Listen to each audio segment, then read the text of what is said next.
Umorder ako ng mga items guys sa EEC. Ayan, sa wakas dumating na rin. So, titingnan natin kung ano ang laman ng box na ito. Mag-unboxing tayo guys. Okay? So, tara na. At umpisahan na natin ang ating pagbukas ng ating box.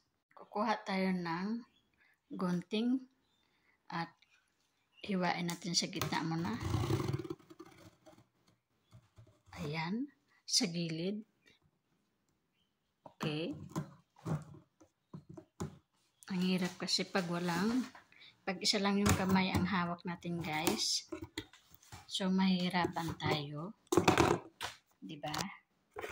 So, ito na lang muna ang ating pagtiyagaan kasi wala tayong cellphone na lalagyan.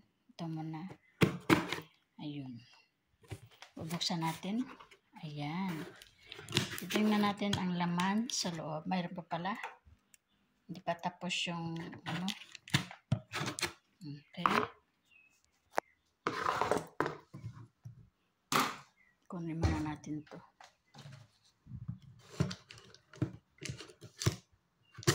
Ayan. Ito na siya. Ayun. Ayun. Ito na yung in-order ko.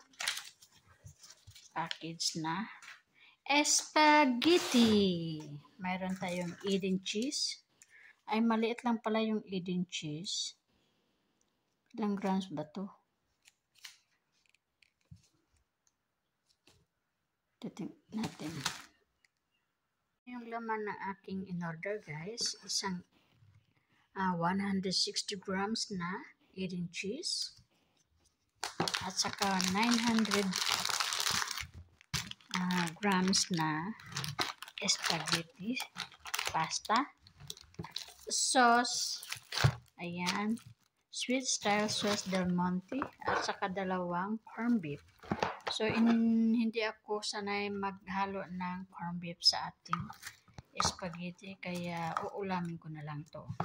At saka meron tayong ketchup.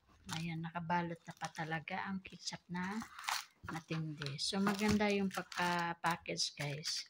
So, thank you sa EEC at natanggap ko na rin ang aking in-order na items. Salamat guys sa panonood. Huwag kalimutan natin mag-subscribe ng aking channel sa munting nating bahay, sa maliit nating bahay. Ayan, kahit paano may upload tayo. Ayan.